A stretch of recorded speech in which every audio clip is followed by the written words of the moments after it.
पश्चिम बंगाल में 30% वोट पर घमासान शुरू हो गया। ये किसने कहा है? शुभेंदु अधिकारी ने। वो कह रहे हैं कि पीके बीजेपी को 70% वोट की पार्टी कहते हैं, खुद को 100%, तो ये 30% कौन है? शुभेंदु ने कहा कि ये 30% बंगाल में बड़ा मुद्दा बन गया है। क्या कहना चाह रहे हैं शुभेंदु अधिकारी, जरा समझिए। प्रशांत किशोर जी ने इंटरव्यू आया है, आप देखा, उसमें उन्होंने क्लियर बोला जी बीजेपी को 70% लेकर चुनाव में लड़ना पड़ेगा। हम लोग तो 100% के ऊपर चुनाव लड़ेगा। ये 30% कौन है ये डिस्क्लोज नहीं किया, लेकिन समझदार का तो इशारा ही काफी है। फिर वो 30% कौन है जिनकी वो बात कर रहे हैं? जो बोला उसको बोला चाहिए। बंगाल में तो बढ़िया इशू हो गया, ये मुद्दा बन जाएगा, मुद्दा बन गया, लोग तो पूछ रहा है जो 30% कौन है उसको ही पता ना पड़ेगा। तो 30% अब मुद्दा बन गया बंगाल के चुनाव में। जब वो तो तुष्टिकरण तो इसलिए ही तो हम लोग बोल रहा है। तो ममता बनर्जी की सरकार पर तुष्टीकरण के तमाम आरोपों के बीच बन गया है 30% बड़ा मुद्दा। गौतम लाडी साहब, कैसे एनालाइज करेंगे? ये स्वाभाविक है, क्योंकि बंगाल में 30% मुस्लिम आबादी है और ऐसे 70 करीब विधानसभा सीट है जहां पे माइनॉरिटी वोट, खास तौर पे मुस्लिम वोट एक मायने रखते हैं। इसलिए ये प्रशांत किशोर ने जो कहा था उसका ये था कि जो 70 जो सीट है, 70 जो सीट है उसमें बीजेपी उसमें कोई पहुंच नहीं पाएंगे, इसीलिए उसमें तृणमूल ही पहुंच पाते हैं। लेकिन साथ साथ एक मुद्दा तो जरूर भाजपा इसको यूज करेंगे कि ध्रुवीकरण के लिए उनका सुविधा होगा कि 70% आबादी हिंदू है। अगर वो भाजपा को पसंद कर लेते हैं तो तृणमूल के लिए खतरा पैदा हो सकता है। हाँ। इसलिए चुनाव के टाइम में थोड़ा ठीक है। गौतम साहब, कुछ ऑडियो में दिक्कत आ रही है। अभिषेक उपाध्याय हमारे साथ मौजूद हैं जिन्होंने शुभेंदु अधिकारी से बातचीत की। अभिषेक, इस पूरी बातचीत में लबोलुआब आपको क्या नजर आया? और जो बात कही जाती थी कि भाई पीके से बड़ा नाराज चल रहे हैं, अभिषेक बनर्जी से बड़ा नाराज चल रहे हैं क्योंकि ये दो लोग आपस में मिलकर संगठन चला रहे हैं, तो वो नाराजगी भी नजर आई क्या शुभेंदु अधिकारी की? देखिए समीर, पूरा नैरेटिव बदलने की कोशिश है। जो इंटरव्यू जो ध्यान से अगर आप सुनिएगा, टीएमसी बाहरी बनाम भीतरी का मुद्दा उठा रही है। हाँ। और उसकी कार्ड के तौर पर शुभेंदु अधिकारी ने कहा कि बंगाल के मूल निवासियों को खतरा है। 30% का तुष्टीकरण कर रही हैं ममता बनर्जी, और क्लियर कहा कि बांग्लादेशियों का तुष्टीकरण कर रही हैं।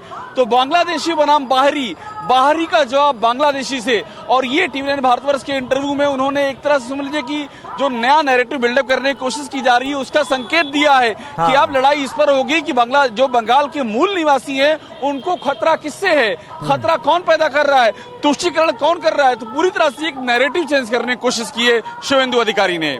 बिल्कुल। और तुष्टीकरण, आपने भी इस वर्ड का इस्तेमाल किया, गौतम लाडी साहब ने भी किया।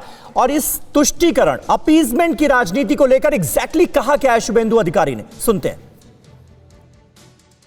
बात कर रहे हैं जो बोला लेकिन इधर तुष्टीकरण का राजनीति ममता जी ने जो चालू किया उसका खिलाफ भी ज्यादा से ज्यादा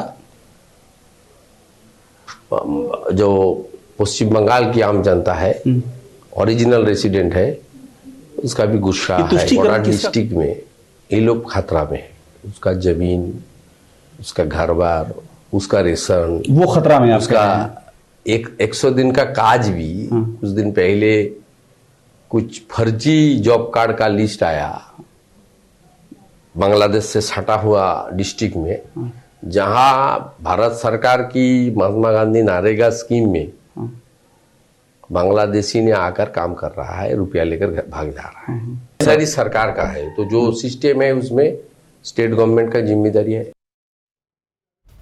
खालिद अब्दुल्ला साहब हमारे साथ मौजूद हैं। खालिद अब्दुल्ला साहब, बड़े ध्यान से सुन रहे थे आप अपने पुराने सहयोगी शुभेंदु अधिकारी को।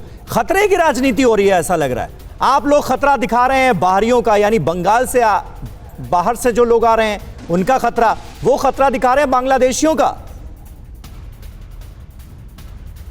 समीर जी, ऐसा क्या हो जाता है कि कौन इन लोगों के, देखिए जब तक शरीर में कोई ब्लड नहीं रहेगा तो काम नहीं कर सकता। ऐसा कौन, इस ब्लड में ऐसा कौन सा बैक्टीरिया चले जाता है कि 22.5 साल ये लोग तृणमूल की इसी तुष्टीकरण की बात को उल्टे कहते थे और अभी ये लोग कह रहे तुष्टीकरण कर रहे।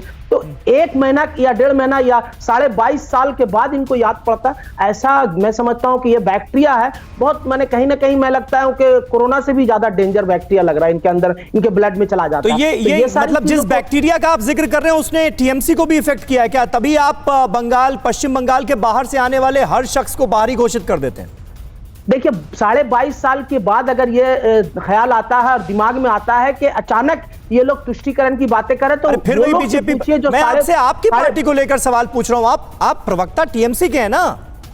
नहीं, देखिए मैं यहाँ पे बैठा हुआ है आम जनता के हिसाब से आपसे बात करना।